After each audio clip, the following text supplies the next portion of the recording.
أعوذ بالله من الشيطان الرجيم بسم الله الرحمن الرحيم اللهم صل على محمد وعلى آل محمد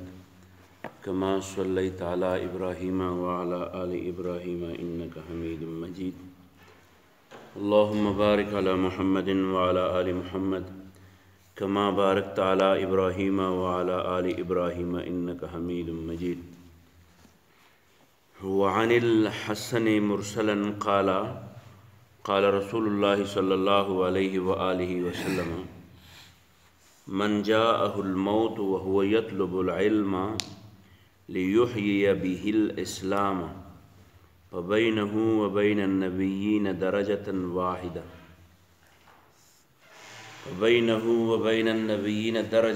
واحدة في الجنة رواه الدارمي. دا حدیث دا حضرت حسن روایت دے. حضرت حسن بصری رحمت اللہ علیہ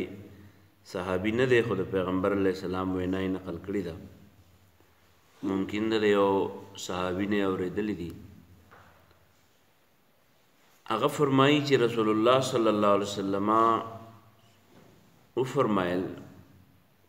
چې کوم سړی د یو دینی مسلې په طلب کې ووتو د دې دپاره چې هغه زده کړي او بیا د اسلام دا حکم چې دی نو دا ژوندی کړي، په خپله پې عمل وکړي او نورو خلکو ته یې ورسوي. نو که دا علم د یوې مسلې و، که دا علم د کتابونو د قرآن د تفسیر دوره زده کوله او که نه د احادیثو زده کړې کوله، او یا د دغې قرآن او د حدیث د زده کړې دپاره چې کوم بنیادي علم دی د هغې دپاره ووتو. خو چې دی د خپل کور نه د علم په طلب کې، یعنې د قرآن او د حدیث د زده کړې په طلب کې ووتو او دله په دې حالت کې مرګ راغی او په دې حالت کې مړ شي. رسول کریم صلی الله علیه و آله وسلم فرمایي چې د قیامت ورځ شي نو د نبیانو نه به یوه درجه لاندې ولاړي، نور د پیغمبرانو سره به یو ځای. وجه څه ده؟ وجه دا ده چې نبیانو ته چې دا کم شرف میلاو دی، عزت میلاو دی، دا د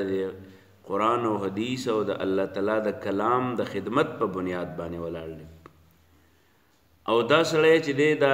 تن چې دی نو دی هم د قرآن او د حدیث د خدمت په طلب کې ووتو، نو پیغمبر خو نشي کېدی، ځکه پیغمبر د الله له طرف نه منتخب شخصیتي. خو د دې علم د زده کوونکي دپاره د الله تعالی دومره زیات محبت او مینه ده چې دا سړی به د پیغمبرانو په خوا کې ودرئ. په دې وجه باندې علماء کرام فرمایي چې علم چونکې د مور د غېږې نه والا د قبر پورې د مرګ پورې حاصلول پکار دي. نو چې په هره مرحله د زده کړې کې یو سړی بوختي اړم وي او په دې حالت کې دله مرګ راځي، نو دی به صحیح، دی به د نبیانو ګاونډي وي. په دې وجه باندې هغه چې مشهوره ده چې د عالم خوب او د عابد عبادت دا دواړه یو شانتي دي. وجه دا ده چې عالم چې دی نو هغه سبا له چې وړو ته سبق وایي، نو د نن نه هغه ځان له مطالعه کوي او د نوي نه نوي معلومات چې دي د هغې د حاصلولو خواري کوي. نو دی مسلسل طالب علم دی. چې مسلسل طالب علم دی نو په دې وجه باندې د خوب چې دی نو دا د عبادت گزار د عبادت سره برابر دی چې دا زده کړه کوي، ښوونه کوي، عمل ورباندې کوي. رسول الله صلی الله علیه وسلم یو بل حدیث دی حسن بصری نقل کړی دی. هغه فرمایي چې یو دوه سړي پیغمبر علیه السلام فرمایل چې په بني اسرائیلو کې دوه سړي وو. چاته تفوس وکړو د پیغمبر علیه السلام نه چې یاره جي په دې اسرائیلي روایاتو کې په دې قصو کې د یو دوه سړو قصه مشهوره ده. یو سړی و هغه ډېر په عبادت کې مشهور و، ټوله ورځ به یې روژه و، د شپې به عبادت کو. او بل سړی په هغې کې داسې و چې هغه علم زده کو، د تورات لوی عالم ته جوړ شوی. نو چې په دې کې به کم یو ډېر ښایي د الله په نسبت باندې به قدر د کم یو د بل په نسبت ډېر. نو رسول الله صلی الله علیه وسلم ورته وی چې او نو فضل هذا العالم الذي يصلي المكتوبه هغه عالم چې هغه خپل فرض منځونه کوي او ډېر نفلونو ته نه وزګار او دا نوزګار دل په دی وجه نه چې بیا په ټکی کار کوي ثم يجلس فيعلم الناس الخير بیا د ناس خلکو ته تقریرونه کوي درسونه ورته کوي نو د فضیلت په یو عام عبادت گزار سړي باندې هغه به عبادت گزار سړی چې هغه شپه ورځ روزه نیسي او عبادات کوي د دومره فضیلت دی لکه ستاسو په مقابله کې چې الله تعالی مال یعنی د پیغمبر په حیثیت مال کم فضیلت راکړي لکه څنګه چې د پیغمبر او د امتی په منځ کې فضیلت د پیغمبر دی دغه شانې د عالم مدرس خون کی د خیر د عام انسانانو د عام مسلمانانو عبادت گزارو په مقابله کې فضیلت ده په دې وجه باندې ذکر د قران او ذکر د حدیث چې دی نو دا د یو ټیم پورې خاص نه راځي سړی په یو ټیم کې وای وې د وړو کې نه د مرګ پورې د قران د ذکر خواري کوه د حدیث د ذکر خواري کوه او چې په دې خواري کې بوخت وي مرګ د شهادت ته وعن علی او حضرت علی رضی الله عنه فرمایي چې رسول الله صلی الله علیه وسلم فرمایل چې هغه سړی چې هغه په قران پوهیږي او نور خلکو ته ښیي دغه مزید دا ډېر ښه سړی دی ښه سړی په دې دی چې ان احتیج الیه نفع چې خلک دته محتاج شي نو پیدا ول ورکي وان استغني عنه اغنى نفسه او کله چې خلک د دړه پروا نه کوي بیا د چا پروا نه کوي مطلب د دې حدیث دا دی چې خسړې د سړی د عالم کې د علم کې عالم سړی له دوه خوینه په ځان کې پیدا کول پکاري یو دا چې د ډېرې په خپل معلوماتو خورولو کې نوې نوې طریقې او نوې نوې اندازونه اختیاري د دې لپاره چې خلک د خبرې ته په مینه باندې وګ کړي نو چې د خلکو مینه پیدا شي چې رد سره کینی نو د ناس تغیله پیدا ورکړي ناس ور سره او ته بوته نه وي د قران د حدیث دا غي مسلې ورته کوي هو کده دا شي چې په خلکو بد لګي او نو د عالم دویم خویدا پکار دی چې خلک د خواته نه کینی او خلک د خبره نه اوري نو دې اړولې هغه ته اورینه علمی خبره دی وته اورینه ولی دغه چې دی ورته اوري او هغه نه اوري نو به د علم سپکاوي کوي نو چې د علم سپکاوي کوي نو بیا د سپکاوي په دی باندې بیا د علم عدت دار چې دا بیا د خنزیر ته بیا د سرو بتنذیر ورچول ندی پکار حضرت اکرمه یو صحابي دی هغه وی رضی الله عنه هغه وی ابن عباس رضی الله عنه ما ته وی حضرت اکرمه وی ما په مخه تقریر کاو خلکو ته مې تقریر کاو یو تقریر یو درس دی ته وی چې من کتاب دا شروع کړی دی وایو نو وای په مخه وای یو تقریر دی چې ته خلک راغونډوي وی راځي درته مسله بیانو نه حضرت اکرمه فرمایي وی ما ته عبد الله ابن عباس وی چې اکرمه خلکو ته په جمعه کې یو ورځ تقریر کوي یو ورځ عام خلکو ته په جمعه کې یو ورځ تقریر کوي او کنستا ډېر مینه چې نه د ډېر تقریر کوم نه بیا خیر دې دوه ورځې کوه او کله دین هم د ډېرې نو به خیر دې درې ورځې کوه خو د درې ورځو نه ماړه وځکه چې بیا به خلک ستړی شي نو چې ستړی شي نو قرآن ته به نه کینی نو چې قرآن ته نه کینی نو ستا د تقریر د وجې نه به هغه بیا قرآن ته نه کینی نو په دې وجه باندې په خلکو کې د خلکو قرآن ته مینه پیدا کوه او چې کله د چا خواله ورشي دا یو ادب شو چې کله د چا خواله ورشي او هغې په خپلو خبرو کې بوختي اړمي خپلې څه قصې کوي نو ته داسې مه کوه چې ورشي په منځ کې اوسه کښېنې او ورته وایي چې زه درته حدیث وایم درته قرآن وایم نو ته به هغه ستړي کړي نو به ستا د خوا نه ایسته پاسې ځي بدن نو اول خو یې اوسه کښېنه خو که کښېنې نو انصت بیا غله کښېنه هغې به خبرې کوي ته ورسره کښېنه د هغې هغه اوره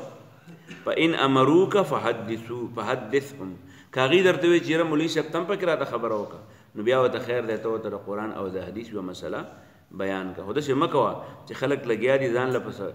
خو خبرو کې لګیا دي څه قصه کوي یو بل ته او ته په هغې په منځ کې ورودانګې او د هغه خبره البته یو خبره ده که هغوی په داسې کار کې بوخت دي چې کار د ګناه دی غیبت کوي لکه هم په دې جنازو کې اکثر چېرته ورشو نو د خلک کړم یو دی کې دوه دی درې دی ګډ وډ ناشي نو چېرته سپینګیري نو مولوي صاحب لږ پاسه دا خلک خو به د غیبت نه بچ کړي نه نو داسې دوران کې بیا خبره خیر دی که خلک یې نه هم خوښوي نو پاسه بیا یې وکړه خو چې داسې نه نو بیا خلک تنګوه مه په درسونو باندې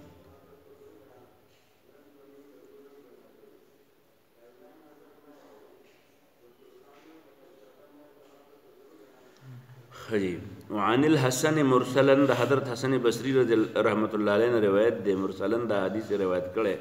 قال دی وی چې قال رسول الله صلی الله علیه و آله وسلم رسول الله صلی الله علیه وسلم فرمایي من کم سړی چې جاءه راغی هغه ته الموت مرګ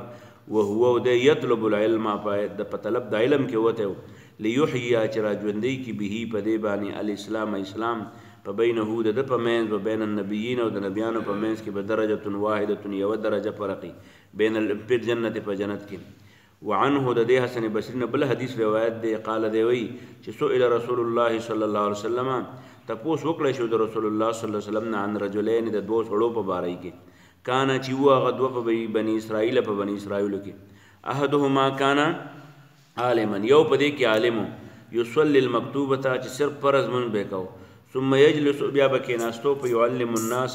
خودو به خلق ته الخير خیر یعنی کلام الله والآخر بل چې یصوم النهار رجب روجو ويقوم الليل او د شپې به ولاړو عبادت به کو ايهما افضل په دې کې کم یو خده قال رسول الله صلی الله علیه وسلم رسول الله صلی الله علیه وسلم تو فرمایل فضل هذا العالم فضیلت د دې عالم الذي هغه يصلي المكتوبه چې هغه فرض منځونه کوي صرف ثم يجلس بیا ناس په يعلم الناس الخير خلق ته خیر خي على العابد الذي فاغه عبادت گزار باندې يصوم النهار چې د ورځې روزي نیسي او يقوم الليل او د شپې عبادت کوي کفضلی دمر فضیلت دی لکه زما علی ادناکم پتاسو کې په کمزوري مسلمان وعن علي رضی الله عنه د حضرت علی رضی الله عنه روایت دی قال دی وی چې قال رسول الله صلی الله علیه وسلم رسول الله صلی الله علیه وسلم فرمایل نعم الرجل الفقيه هغه سړی ښه فقيه دی په دین کې هغه سړی ښه سړی دی چې هغه فقيه دی د دین د معاملاتو کې ان احتیاج الیه که خلک دته محتاج شي نفع دی او ته پیدا رسي تقریر ورته کوي وین استغنی عنه که خلک د دنه ځان به پروا غني اغنا نفسه د داغیم پروا نه کوي قال رسول خجی وعن اکرمه د حضرت اکرمه رضی الله عنه روایت ده ان ابن عباس چې د حضرت عبد الله ابن عباس رضی الله عنه فرمایل قال غبوي حدث الناس خلق تقریر کو کل جمعه په هر جمعه کې مره یوزل پاین بیتک خامخد د دین ډیرې نو په مرتين دوه ځله کوه و ان اکثر تو کړ دینم ډیر کې نو په 3 مرات درې ورځې ولا تمل الناس او خلق مستړي کوه هذا القران په دې قران اوریدو باندې ولول بینک او اینمتا تاتي القوم چې ترازی خلق له وهم في حديث او غي په خپل خبرو کې اړمي من حدیث هم د خپل خبرونه فتقص نو تورته بیانې علیهم غیتا خپل تقریر فتقطع علیهم نو تکټ کوي دا غي هغه حدیث او خبري دا غي فتملهم نو تستړي کوي غي بیا په خپل تقریر باندې لکن خو ان ست غلې کینا فاذا امروک کاغي در تویل نو په حدثهم بیا ورته بیان وکا وهم یشتهونه نو دا غي بوته مين راغلي وانظر السجع من الدعاء او په دعا کې دا مسجع قلم نزان ساته فاجتنبه دته ګور ځان ته ساته فاني ذجما عهدت رسول الله صلى الله عليه وسلم ما د رسول الله صلی الله علیه وسلم داغه د ملګرو سره ډیر وخت تیر کړي خلا يفعلون ذلك هغه خپل دعاګانې په دې انداز باندې نه کولې څنګه چې د شاعرانو انداز دی الله دې عمل توفیق راکړي اللهم ربنا اتنا في الدنيا حسنه وفي الاخره حسنه وقنا عذاب النار ربنا اغفر لنا ولاخواننا الذين سبقونا بالايمان ربنا لا تجعلنا فتنه للقوم الظالمين ونجنا برحمتك من القوم الكافرين قوة إلا بالله العلي العظيم